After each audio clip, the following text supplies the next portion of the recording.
Hi, welcome to Satoshi Radio, the place where you learn everything about Bitcoin. I'm Bart, and today we're setting up the new Trezor Safe 5.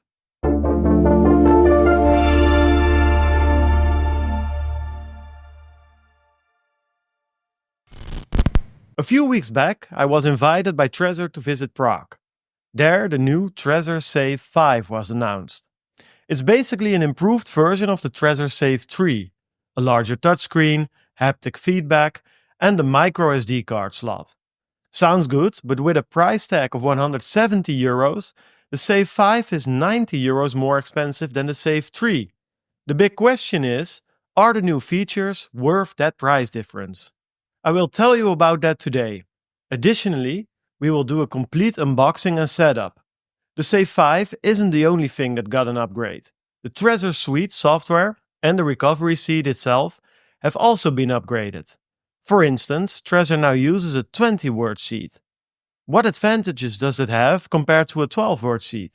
You will get answers to all of these questions in this video. So let's get started. The Trezor Safe 5 has a 1.5-inch touchscreen. That's significantly larger than the 1-inch screen on the Safe 3. The screen is a color display with a higher resolution than the black and white screen on the Safe 3. The two buttons of the Safe 3 have been replaced by the touchscreen. On the side of the device is a micro SD card slot. Maybe that will be used in the future to make the wallet air-gapped. At the moment, unfortunately, that's not possible, and you can connect the Safe 5 to the computer using USB-C. The Safe 5 comes in a nice box. On the outside is a security seal.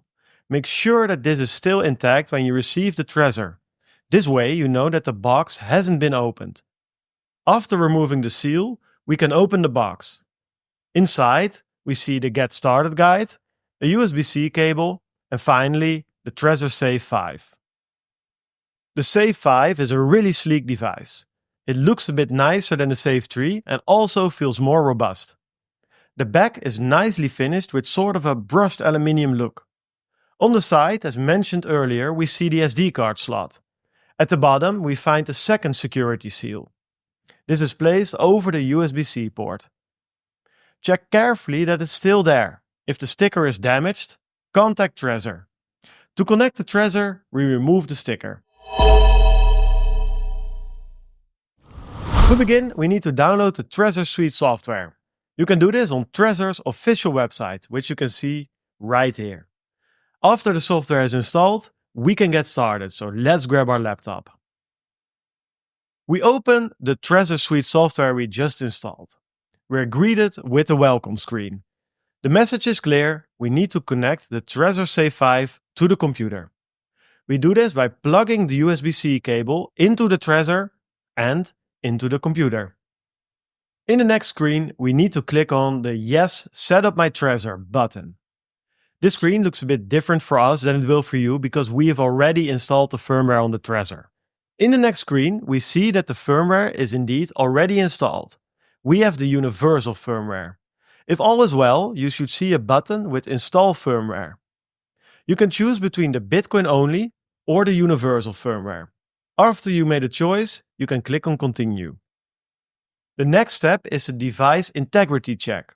The software makes contact with the Trezor server to check if the chip is authentic. For us it's simple, we just click on Start. On the Trezor itself, we swipe up and click on Confirm. We then see a success message on the screen. After this, we can click on Continue. After this, we need to do a tutorial, or need to. We can also skip it if you want to, but we're going to do the tutorial anyway. By swiping up and down, you can scroll through the menus. You can open a menu by clicking on it with your finger. You confirm actions by tapping on the screen. For important actions, you need to hold longer. You will feel the device vibrate. Now that we've completed the tutorial, we click on Continue. Time for the real work, creating a wallet. We have two choices, creating a new wallet or recovering an existing wallet. We choose Create a new wallet. The default option is a single share seed phrase of 20 words. Wait a minute, 20 words? Wasn't it always 12 or 24? Correct! Trezor has recently started using a new standard, SLIP 39 SLIP. This standard has several advantages over the old 12 and 24 word sheets. The word list has been upgraded, so no words look similar anymore. The checksum at the end of the sheet is stronger because it uses 3 words instead of 1. And finally, the new words are easier to type on a small keyboard. The biggest advantage, however, is that you can easily expand to a multi-share backup later without having to send your Bitcoin to a new address. This advanced multi-share backup is also known as a Shamir backup. It's a legitimate alternative to using multisig. In this tutorial, we choose this new standard. If you want, you can still choose 12 or 24 words, that's perfectly fine. We click on Default and then on Create Wallet. We now continue on the Trezor itself. We need to agree to Trezor's terms of use. We do this by swiping up and pressing on the screen to confirm. After that, the wallet is created. Now we need to make a backup of the wallet, those 20 words we just talked about. Click on Continue to Backup. We now see a checklist. Saving and storing your seed is super important. The 20 words give full access to your wallet. If someone gets hold of them, they also have access to all your Bitcoin. So make sure you are alone and have plenty of time to complete the next step. Check all the boxes and click on Create Backup. The 20 words now appear one by one on the Trezor screen. Write down the words in the correct order on the backup card. You will get 2 of these cards included with the Trezor. You might get the same word twice. In our case, that happened with words 3 and 4. Both were the word academic. It's fine, you can get multiple words in your seed that are the same. Completely fine. Fun fact, Trezor even nicely indicates this on the screen. After we've written down all the words, we need to confirm this on the Trezor. After this, we need to do a quick test. In our case, we need to confirm word 3. Like I just said, that's academic, so we click on that. We need to do this for 2 other words, and after that, if we fill them in correctly, we can continue. The next step is setting up a PIN code. We click on Set PIN. On the Trezor screen, we see the question Turn on PIN protection appear. We swipe up. In the next screen, we enter the PIN code. I choose for this tutorial 1234. Then we need to confirm by entering the code again. We swipe up and click on Continue in the Trezor suite. It's important to remember that your PIN code only applies to your Trezor hardware wallet itself. If someone gets hold of your seed, the PIN code won't save you. In the next screen, we can choose which coins we want. I choose Bitcoin only. If you choose the Bitcoin only firmware, there's nothing to choose here. When we're done, we click on Complete Setup. Before we continue to the dashboard, we can change the Trezor's background.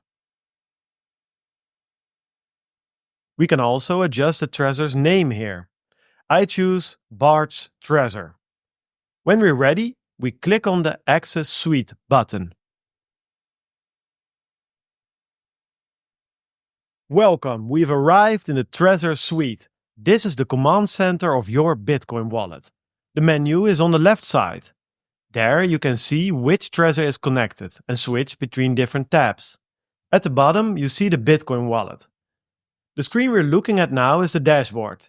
There you can see the value of your holdings, can send and receive, and see which assets are part of your portfolio.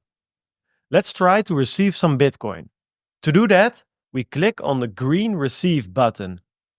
We now end up in the Bitcoin wallet. To see the full receiving address, we click on Show Full Address. We now see the address appear on the Trezor. This is where the large screen of the Safe 5 is really nice. We can easily compare the entire address. If the address matches with what you see on the laptop, we swipe up and confirm. After this, we can copy the address on the laptop. I'm now going to send Bitcoin to this address from another wallet. If all goes well, we should immediately see in the Trezor suite that there's an incoming payment. And there it is, an incoming payment. If we look at the details, we see that the transaction is still pending. That means it's been included in the mempool, but isn't in a block yet. If we click on the transaction, we get to see even more info. We copy the transaction ID and enter it on mempool.space. If all goes well, we will be in the next block, so we just have to wait a little bit. In the meantime, let's go back to the Trezor suite. If we click on Bart's Trezor in the top left of the screen, we see that we can add a passphrase wallet. Our current wallet, with the 10 euros on it, is a standard wallet. So what exactly is the difference between the standard wallet and the passphrase wallet? You should think of the passphrase as an extra word on top of your seed, in this case the 21st word. The standard wallet generates receiving addresses from the 20-word seed. The passphrase wallet generates receiving addresses from the 20-word seed and the passphrase. So it's a completely different wallet. The advantage of this is that you can store your seed and your passphrase separately. You store your seed on a paper backup card offline and the passphrase in your password manager, or you also write it down offline. If someone then gets hold of your seed, they can only access your standard wallet, but not your passphrase wallet. And also the other way around, if someone gets hold of your passphrase, they can't do anything because they don't have your seed. This is very valuable, so let's see how this works in practice. We click on passphrase wallet. Then we click on Enter Passphrase on Trezor. I choose the passphrase Satoshi Radio in capital letters. I enter that passphrase on the Trezor. Again, store your passphrase safely. If you lose it, you can't get back into your wallet. Because our passphrase wallet is empty, we need to enter our passphrase again for safety. That's good of Trezor because even a small typo would still give a legitimate but completely different wallet. So we enter our passphrase again. To show what happens if I enter a wrong passphrase, I only type SAT. Trezor immediately indicates that something is wrong. The passphrase doesn't match the passphrase I entered earlier. That's correct. Satoshi Radio and SAT are not the same. Let's try again. We enter the passphrase and confirm it by entering it, this time correctly, again. Our passphrase wallet is ready to use. No errors this time. There are no Bitcoin on this wallet, which makes sense because we just made it. Let's change that. To do this, we click on the green Receive button like we did earlier. Then we click on Show Full Address. We get a receiving address on our Trezor again, just like we did before with the other wallet. If this address matches the address on your laptop, we confirm it on the Trezor. Then we click on Copy Address in the Trezor suite on our laptop. I'm now going to send another 10 euros worth of Bitcoin. Let's wait a second and there it is. One pending transaction. Let's check the status of this transaction. We click on the transaction, copy the transaction ID and look it up in mempool.space. This transaction will also be confirmed in the next block. Back to the Trezor suite. If we click on Bart's Trezor in the top left, we see that we've created a standard wallet and a passphrase wallet. And now you can see the theory into practice. There are two completely separate wallets. Completely separate. The two transactions we did were each to a different wallet. The standard wallet has 10 euros worth of Bitcoin, as does the passphrase wallet. So let's go a step further by sending the Bitcoin in the standard wallet to the passphrase wallet. In this way, we can also immediately see how sending works in the Trezor suite. We go to the dashboard of the passphrase wallet, and there we click on the Receive button like we did before. Then we click on Show Full Address. We check and confirm the address on the Trezor. Then we can copy the address in Trezor suite. We click on the drop-down menu in the top left and click on Standard Wallet. Then we click on Send in the top right corner. We now see the Send screen. The first thing we have to do is paste the address that we just copied. We paste it into the address field. Then we need to determine how much Bitcoin we want to send. I want to send all 10 euros, so I send max. Finally, we need to determine the fee. You can use Trezor's estimate, but you can always check mempool.space to be sure. I choose high, which means 6 Sat per VByte. When we have filled in everything, we click on Review and Send. A pop-up appears on the screen in the Trezor suite with all the info we need. On the screen of the Trezor itself, we can check if that information we see on the laptop is correct. We start with the receiving address. If that matches, we swipe up. The second step is the amount of Bitcoin we're going to send. If that matches what you see on the laptop screen, which it does, you have to swipe up. Finally, we see the fee and the total amount that will be sent. In this case, that's also correct, so we swipe up. Lastly, we need to sign off on the transaction. We do this by holding down the Confirm button on the Trezor screen. Then we click on Send in the Trezor suite, and the transaction is sent out to the network. So if we look in the dashboard, we see that there is another pending transaction. This time it's not really an incoming transaction, but the outgoing transaction that we just made. So let's look up the transaction in the mempool. We click on the transaction, copy the transaction ID and paste it into mempool.space. We see that it will end up in the next block. Oh yeah, by the way, the other two transactions, the ones we did before, the incoming ones, yeah, you can see it. They are confirmed. They are included in the Bitcoin blockchain. So while we wait on the outgoing transaction, let's take a look at the settings menu. The settings menu is located on the left, so we click on settings. And one of the things we can change here is a type of firmware. Remember, I said at the beginning of the video that we installed the universal firmware on our Trezor. Let's change that now to the Bitcoin only firmware. We click on switch to Bitcoin only. We get a warning, we need to reset the entire Trezor. This is a perfect moment to show you how you can restore the Trezor with the backup seed. I think everybody should do this at least once to experience how it works, completely deleting everything from your Trezor and then restoring it with the backup card. So we click on continue. Yup, we have the wallet backup, which is the paper backup card with the 20 words. So we check the box and then click on continue. We follow the instructions on the Trezor and click on Install Firmware. We get another warning that our seed will be deleted. We click on the checkbox. The firmware will now be installed. When that's done, we click on Close in the Trezor suite. Then, we end up at the Start screen. We're starting all over. We click on Yes, Set up my Trezor. The Bitcoin firmware is installed, so we can continue directly in this screen. After that, we click on Start. We follow the instructions on the Trezor screen to check the integrity of the hardware wallet, just like we did before. When that's successful, we click on Continue. We will skip the tutorial this time. Now comes the exciting part. We're going to reset the wallet. Using the backup seed words, the 20 words that we wrote down. Is it going to work? Are we going to see our wallet back? So we don't click on Create New Wallet, but on Recover Wallet. Then we click on Start Recovery.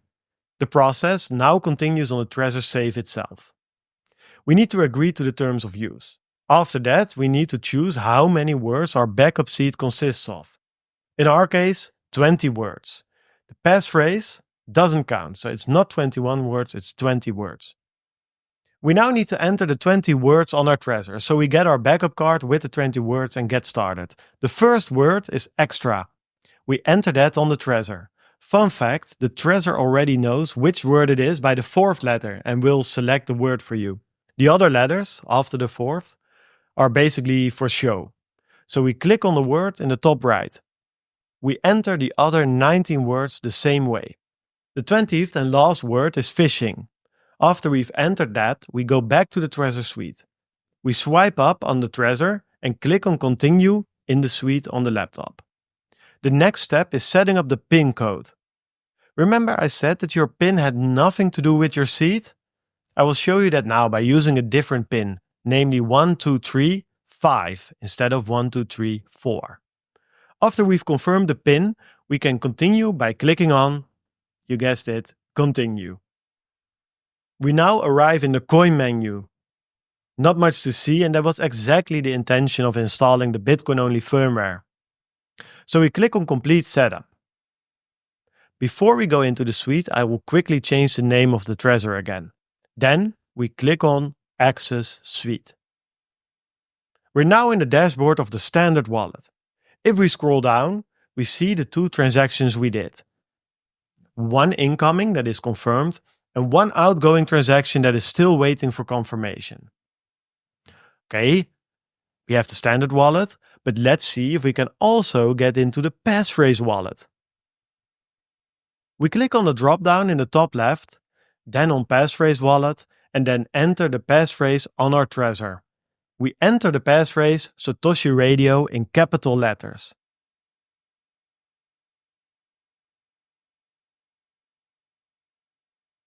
After that, we see our passphrase wallet appear. Success, guys, we have our 19 euros back in our pocket. Our own 19 euros in Bitcoin, we have them back. Thank God for that. Look at our wallet shine as if it was never gone. If we scroll down, we can indeed see the 2 incoming transactions. This is really our wallet. Okay, guys, do you want one last tip? Just one extra tip. Okay, I will give you the extra tip, and it's a really good one, but I want to make a deal. Please like this video, subscribe to the channel, tell your friends about it. If you do that, I will tell you the tip, okay? Thank you. You know what? Let's just do it. As the ending of this video, we're going to connect our Trezor suite to our own Umbrel node. So we're not going to use the node of Trezor anymore to send transactions. No, we're going to be fully self-custodial. Really, we don't need anyone. Just our own node. And if you don't have an Umbrel node yet or a Bitcoin node, look at my other tutorials. You can set them up really easy. So with using our own Umbrel node, in that way, we can broadcast our transactions to the network ourselves. And it's giving basically a little bit more privacy and self-sovereignty. So to do this, we click on Settings on the left. Then we click on Coins at the top. And then we click on the gear icon next to Bitcoin. After that, we click on the drop-down next to Trezor servers. In the drop-down, we click on Custom Electrum server. We now need to fill in a few things. The IP address of the node, the port, and one small addition, which is the letter T, by the way. I don't know why, but you need to add it to make it work. We will get back to that. So to find this info, we open the Umbrel node and click on Electrum server. If you don't have that yet, the Electrum server, you need to install it via the App Store. It's really simple. Here is the link we need. It's umbrel.local and the port, which is 50001. You need to enter it in this way, umbrel.local ... 50001 ... T in the Trezor suite. Of course, you can see it on the screen. You can also enter the local IP address of your Umbrel. Then it would be something like 192.168.1.21. So that's the IP address. ... 50001, which is the port. ... T, which is the addition. But the disadvantage of both options is that they only work when you're on your local network. So if you are at friends or at work, you can't send transactions via your own node. Fortunately, I have a little magic trick to fix that, and it's called Tailscale. We already used that in previous tutorials to connect Umbrel to our Lightning wallets on our phones. And we can also use it to connect our laptop, in this case, to our Umbrel node. So to connect a Trezor suite to Umbrel. So instead of the local IP, I use the Tailscale IP of the Umbrel node. The rest stays the same.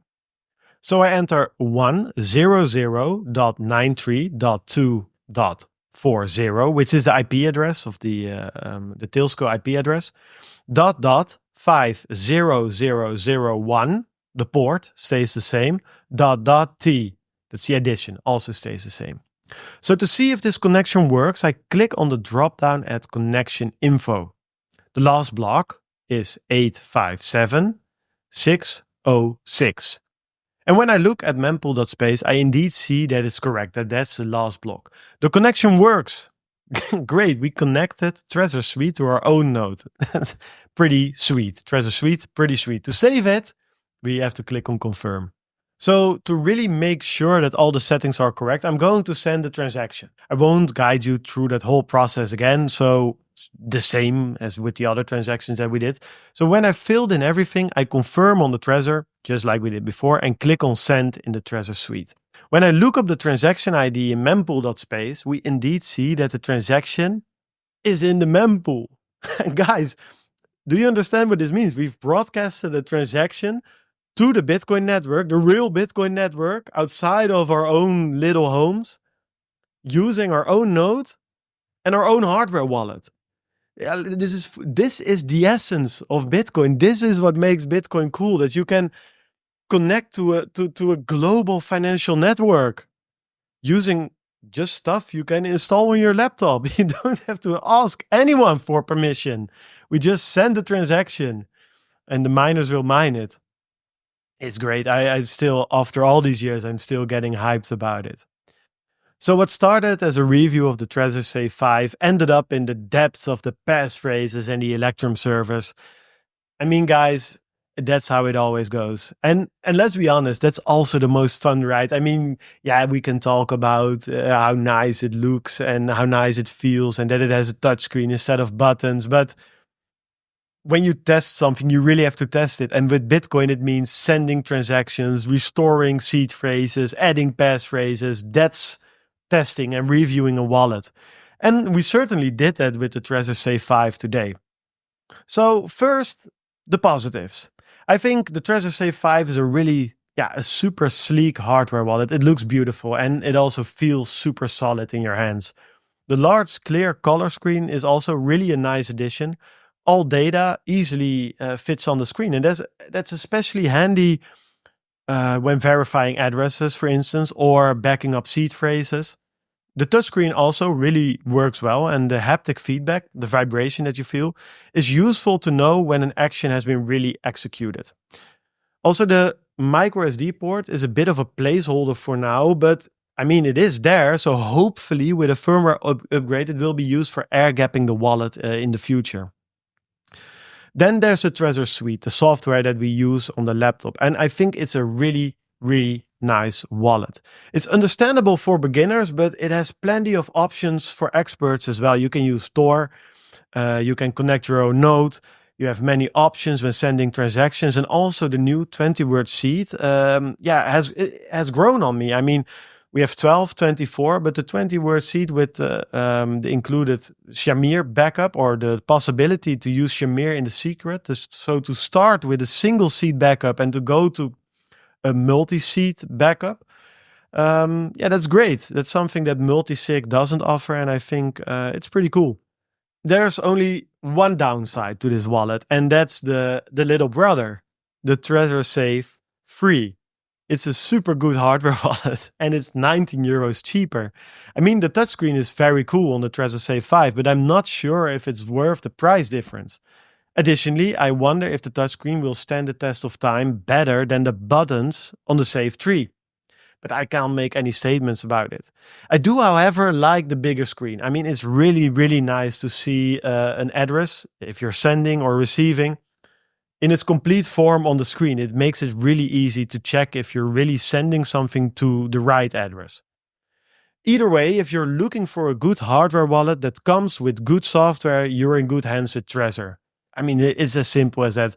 Whether you choose the Safe 3 or the Safe 5, you will get a very, very good hardware wallet. I just don't have any complaints, to be honest. All right, that's it for this week, friends. Thank you for watching. I hope you like it. I hope you learned something. If you have questions, let me know in the comments. If you have topics you would like to see, also let me know in the comments. We can talk about everything. We can talk about nodes. We can talk about wallets. We can talk about multisig. We can talk about bit access. We can talk about mining. Whatever. Just let me know. Let me know and I will try to make a video about it. All right. Thank you for watching. Have a great, great day and see you in the next video. Later, guys. Ciao.